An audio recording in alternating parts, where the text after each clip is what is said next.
Good morning children. बच्चों, आज हम हिंदी व्याकरण में पाठ 8 सर्वनाम पढ़ने जा रहे हैं। सर्वनाम क्या होता है?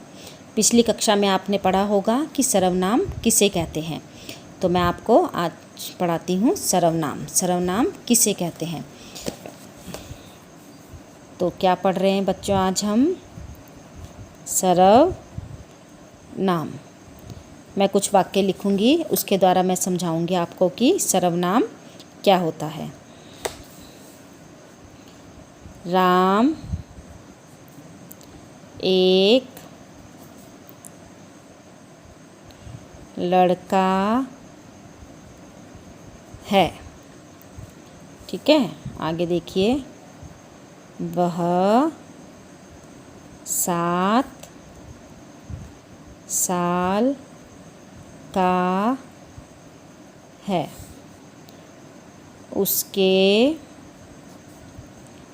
पिताजी अध्यापक हैं। ठीक है बच्चों।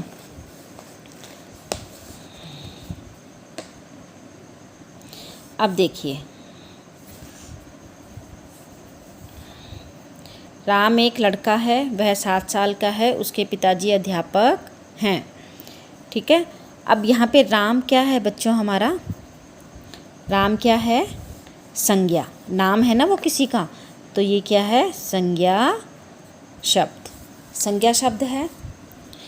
ठीक है, अब हमने एक वाक्य बोला, राम एक लड़का है, उसी के बारे में बोल रहे हैं, बात कर रहे हैं।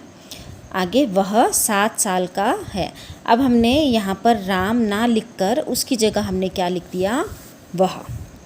ठीक है, उसके बाद हमने लिखा उसके पिताजी अध्यापक हैं। हम बार बार राम शब्द का प्रयोग नहीं कर रहे ना, उसके नाम का प्रयोग नहीं कर रहे।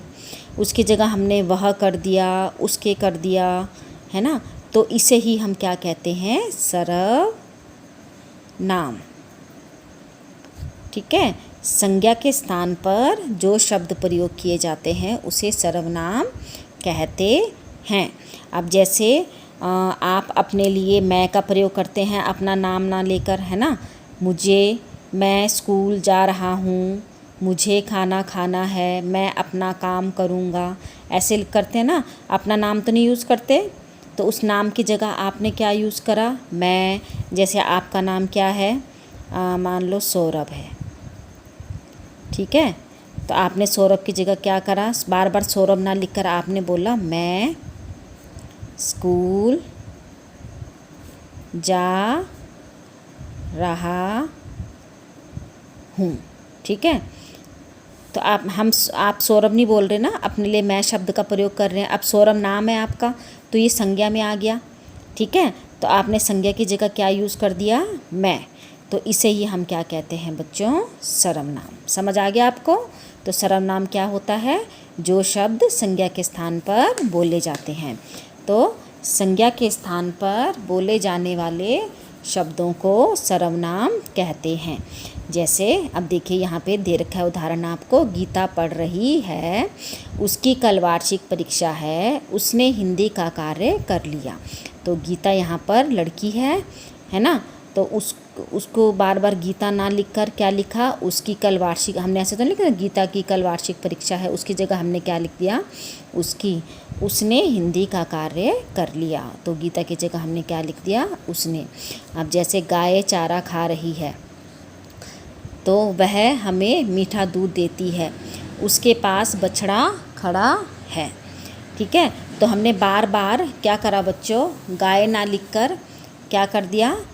वह, उसके, उसका प्रयोग कर दिया ना, है ना। तो वह बछड़ा खड़ा है, मीठा दूध देती है, तो उसका प्रयोग किया। तो इसलिए इसको हमने क्या, इसको क्या कहते हैं हम? सर्वनाम शब्द कहते हैं। ठीक है, समझ आया आपको?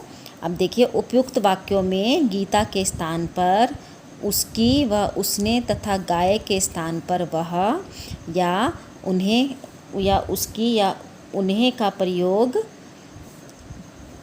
ठीक है, सॉरी, उसकी, उसने व वह और उसके शब्द संज्ञा के स्थान पर बोले गए हैं। ठीक है, तो इसे ही हम क्या कहते हैं? सर्वनाम कहते हैं। आगे देखिए, सर्वनाम शब्द पुल्लिंग और स्त्रीलिंग दोनों में समान रहते हैं। अगर यहाँ पर गीता की जगह राम होता, कोई लड़के का नाम भी होता, तो हमने उसकी ही कहना था। ठीक है, तो जो सर्वनाम शब्द हैं वो क्या होते हैं, स्त्री और पुरुष के लिए, दोनों के लिए क्या होते हैं बच्चों, समान होते हैं। ठीक है, जैसे पुरुष के लिए मैं का यूज़ कर रहे हैं, प्रयोग करते हैं, तो स्त्री के लिए भी हम किसका प्रयोग करते हैं, मैं का ही प्रयोग करते हैं। ठीक है, तो यहाँ पर पुरुष और महिलाओं दोनों के लिए मैं का प्रयोग हुआ है। ठीक है बच्चों, समझ आया आपको? सॉरी बच्चों। आगे देखिए, सर्वनाम के भेद। तो सर्वनाम के कितने भेद होते हैं बच्चों, कितने होते हैं, 6। सर्वनाम के 6 भेद होते हैं। पुरुषवाचक सर्वनाम, प्रश्नवाचक सर्वनाम, निश्चयवाचक सर्वनाम, अनिश्चयवाचक सर्वनाम, संबंधवाचक सर्वनाम और निजवाचक सर्वनाम। ठीक है, तो अब देखिए पुरुषवाचक सर्वनाम। तो जो सर्वनाम शब्द किसी व्यक्ति के नाम के स्थान पर प्रयोग में लाए जाते हैं उन्हें पुरुषवाचक कहते हैं। पुरुष से ही पता लग रहा है, जैसे मैं, वह, वे, हम, तुम, आप। ठीक है, तो जो पुरुष के लिए व्यक्ति के स्थान पर बोले जाएंगे। ठीक है, मैं खाना खाती हूँ, मैं गाना गाती हूँ। ठीक है, तो मैं यहाँ पर किसके लिए लग रहा है, लड़की के लिए ना, है ना, तो इसके लिए हमने क्या करा, मैं। वह गरीब है, वह भी एक व्यक्ति है, इंसान है। ठीक है, तो वह गरीब है। आगे पुरुषवाचक सर्वनाम के 3 भेद होते हैं, उत्तम पुरुष, मध्यम पुरुष और अन्य पुरुष। तो उत्तम पुरुष में क्या आता है बच्चों, जिन सर्वनाम का प्रयोग बोलने वाला अपने लिए करता है। ठीक है, जब हम अपने लिए प्रयोग करते हैं जिन सर्वनाम शब्दों को, तो उसे उत्तम पुरुष कहते हैं।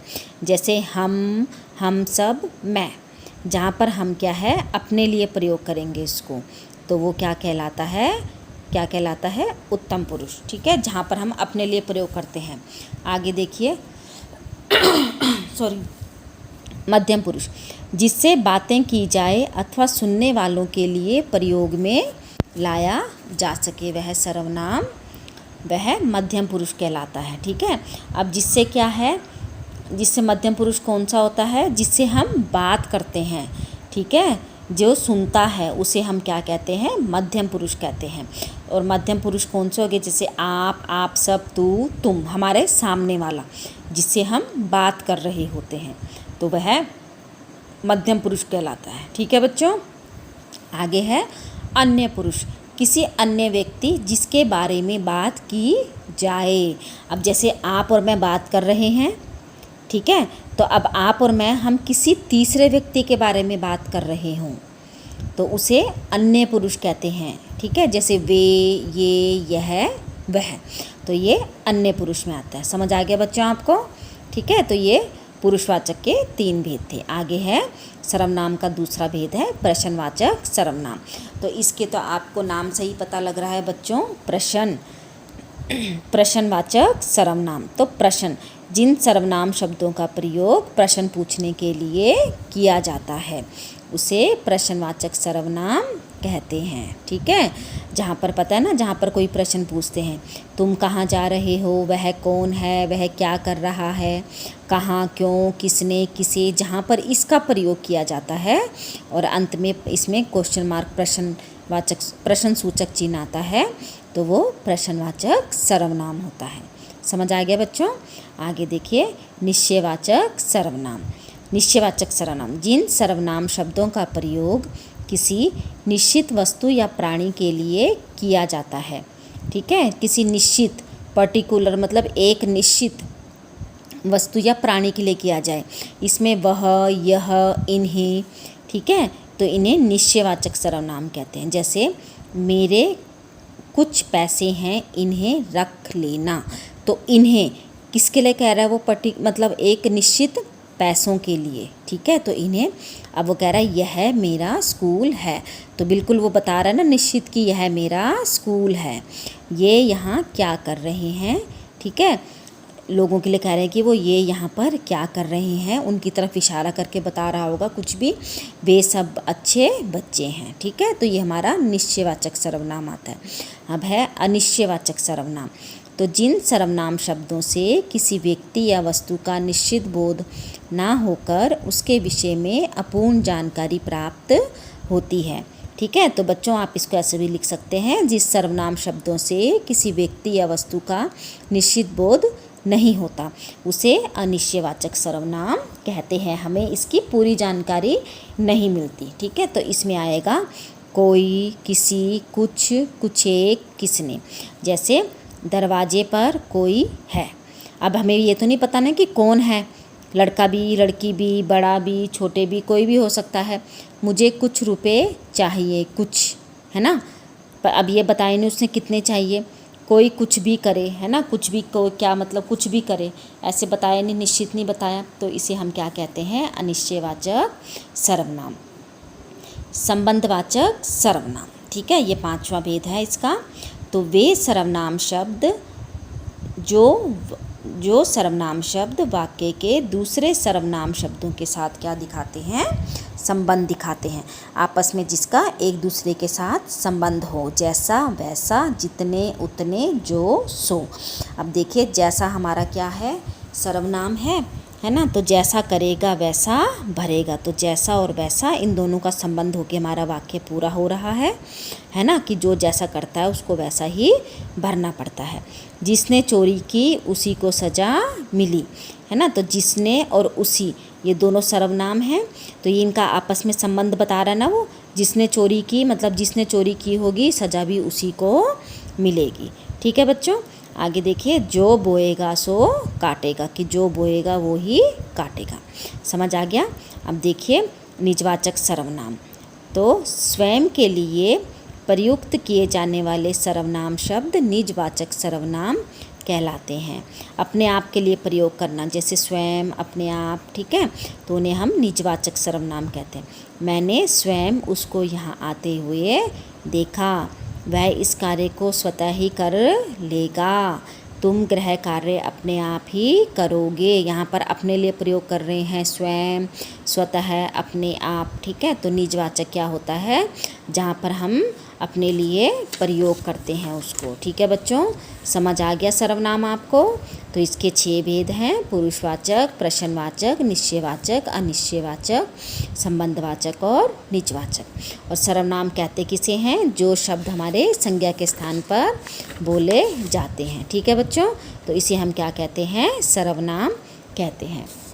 तो चलिए बच्चों, अब मैं आपको इसकी कार्यपत्रिका दिखाती हूँ। ये हमारी वर्कशीट है बच्चों, ये आपने 23 अक्टूबर को सबमिट करनी है।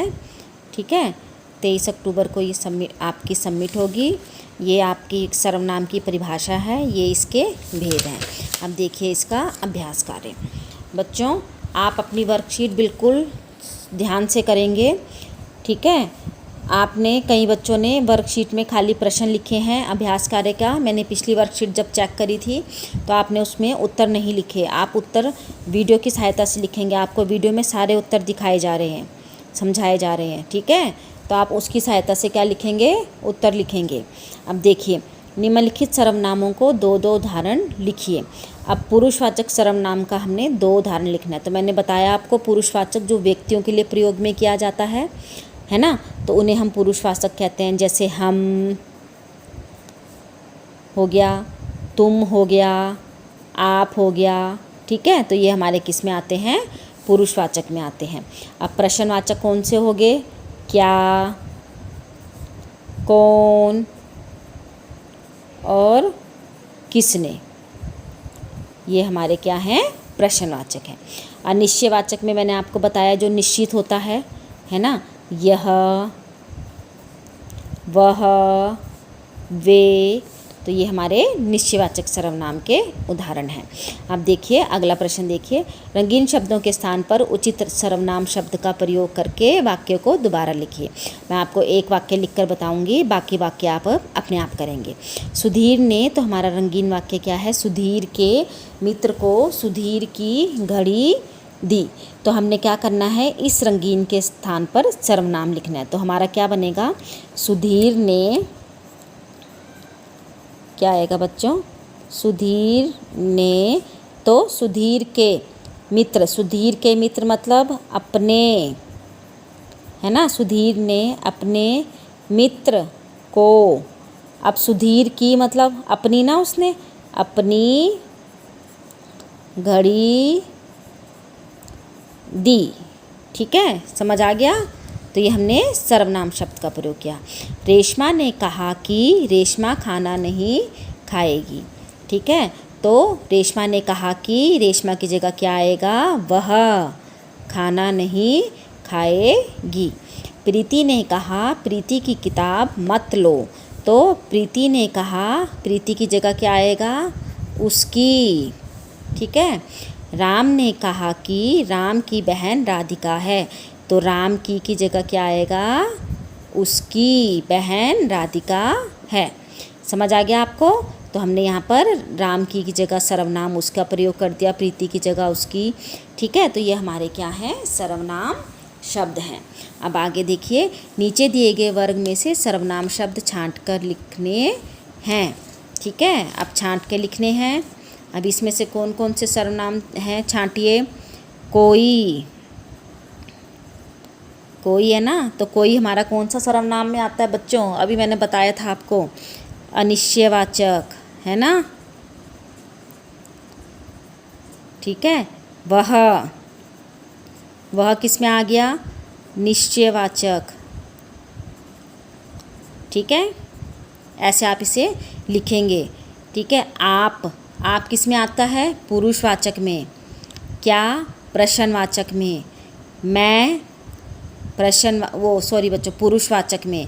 अपना किस में आता है बच्चों, निजवाचक। ठीक है, जैसा हो गया संबंधवाचक, जैसा वैसा, है ना। कोई, अनिश्चयवाचक सर्वनाम। तो समझ आ गया आपको, इसको आपने इसमें से ढूंढकर लिखना है और उसके नाम लिखने हैं। ठीक है बच्चों, आपको सब समझ आ गया होगा। तो ये आपका यहाँ पर आज ये पाठ आपका ख़त्म हो गया है। इसमें मैं अभी आपको परसर्ग है वो मैं आपको अगली वीडियो में समझाऊंगी। धन्यवाद।